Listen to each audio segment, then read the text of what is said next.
Hello everybody, welcome to the 2021-22 school year.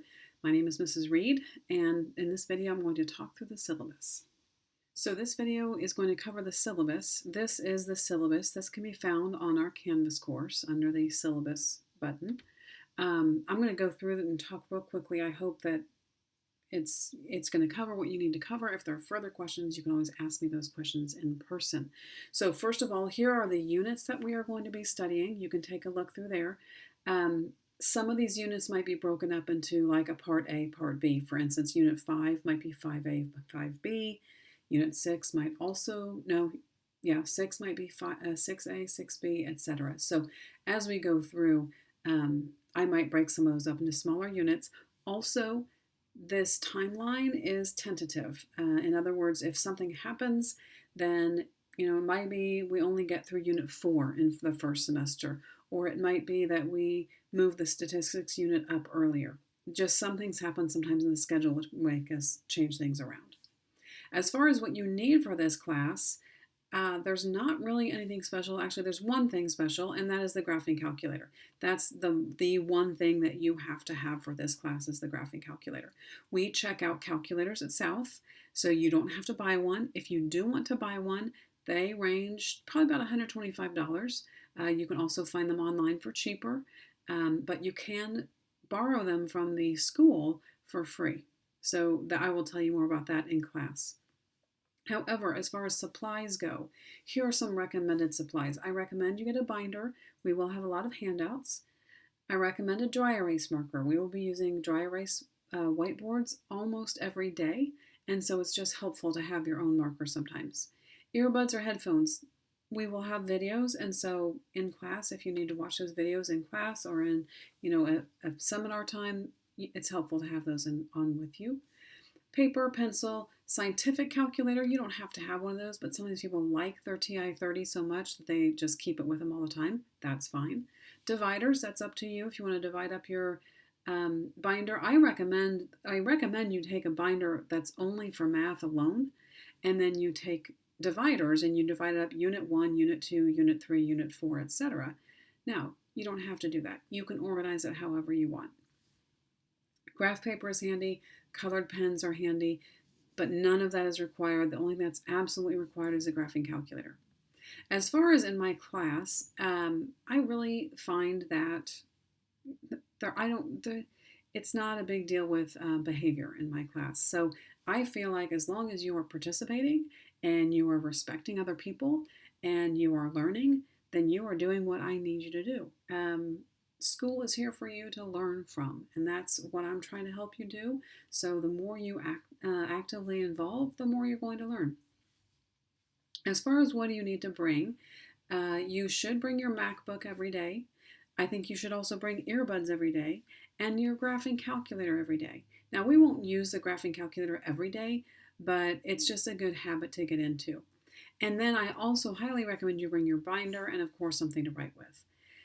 As far as phones go, we don't really use phones in class at all, so you don't need your phone, and I don't want to see your phone. It's going to be a distraction, and so I want to have you participating, and the best way you can participate is to be present, and the best way we can be present is by not having our phones out. As far as absences go, of course, we're in the middle of a pandemic, so there are going to be absences. Check Canvas. That's the first thing to do, and do that before you come back. In fact, it's best to do it along the way. If you're healthy enough at home that you're able to check your computer, then I recommend you check Canvas at home. Then as far as coming in for tests and things like that, that would be before or after school or during seminar. You'll probably need to come in to get extra help or to make up tests or quizzes or things like that. So that's what you would do there before, after school, or during seminar. And it is mostly on you for finding out what you will be missing. That's why I have Canvas set up. My part of it was to set up the Canvas. Your part of it is to go to Canvas and see. So that will be available. And then get help when you need it. If you need help from me, come see me for help. Maybe you have a friend who you can get help from. Get help from them. And then try to get your work done promptly. You know when you're absent, the more you put it off, the more it's going to snowball and just get worse and worse and worse. So let's try to get that made up as soon as possible. If you are sick for a long term, for quarantine, anything like that, Sometimes people get concussions and surgeries and all sorts of awful things. So if that does happen, we will work together to find out what is essential when you get caught up. I do not expect you to do every single problem and every single assignment when you are gone for long term. If it's just a one-day assignment or one-day absence, probably so. But for a longer term, we will talk about what do you absolutely have to do. Also, flipped classroom. I typically do a flipped classroom. That is, we have videos for homework, and then we have problem sets in class. This year, I'm going to probably do some of that, but maybe not as much as we did last year. And so just be aware that I do the flipped classroom, and it is really important for you to stay on top of assigned videos. You will maybe find out from your friends if you skip a video, it's hard to get caught up. And then what happens is you didn't watch the video, and I'm talking about things in class, and you are clueless. And everyone hates that feeling, right? You don't like feeling like that. So make sure you watch the videos when they are assigned. On the back page, we do have a textbook. It is online, and we don't use it every single day. We don't use it every single unit. There's lots of units where we don't use it. I usually don't use it until later in the year, but we do have one. And it is available, and I will tell you how to use it, how to access it for it online. Cheating and plagiarism, things like that. Understand what qualifies as cheating. We'll talk about this a little bit in class, but if you're not sure whether it's cheating or not, then it probably is. So just keep that in mind. Don't cheat on tests and quizzes. When you do, both people get zeros. I call parents and I'll talk to administrators, so just don't do that. The graphing calculator, you have to have one. I mentioned this before. Get a TI 84. That's what I typically use. If you've already got one and you don't have an 84, you have something else, that's okay. TI Inspires are also good, and I have a little bit of knowledge on the Inspires. If you get a different brand like a Casio, that's fine. I just don't know a whole lot about them. But again, they are available for free. You can check them out through the library, and we'll talk about that more. As far as tests go, sometimes I do let you use calculators, sometimes I don't. And it just depends on the test. And I will tell you before each test or quiz whether or not you can use a calculator. The grades in this class, 20% is formative. That means things like notes, classwork, assignments, portfolios. And then 80% of it is summative. That means major quizzes, tests, projects, things like that. Final exam, that's 15% of your final grade. So 85% comes from the regular semester, and then 15% comes from the exam. Now, I mentioned portfolios a minute ago. What are portfolios? Well, we have daily assignments, and those might include worksheets, assignments, online assignments, Delta Math, videos, anything like that.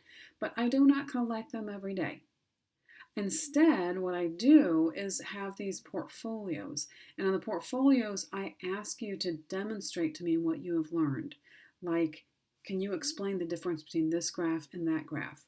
Or how do I know that this graph has a y-intercept? Things like that. So sometimes those are like explaining type of questions. Sometimes they are multiple choice. It's just a variety, and those portfolios will be in the 20% category. Tests and quizzes, that is in the 80% category. Tests and quizzes are at least once per unit. Usually it's more than that, actually. And last year with COVID, I was doing more like 2 and 3 quizzes, and I did not have any major tests. This year is going to play out a little bit differently, so I might have some tests, but I might have a lot of quizzes also. So again, those quizzes might be 20 or 30 points, maybe 40 or 50, depending how big it is. And then for the whole unit, that'll add up to about 100 points per unit. Those quizzes and tests can be retaken, but there are some things that you have to do first. First, you have to tell me you want to retake it, because if I don't know you want to retake it, how's it going to happen?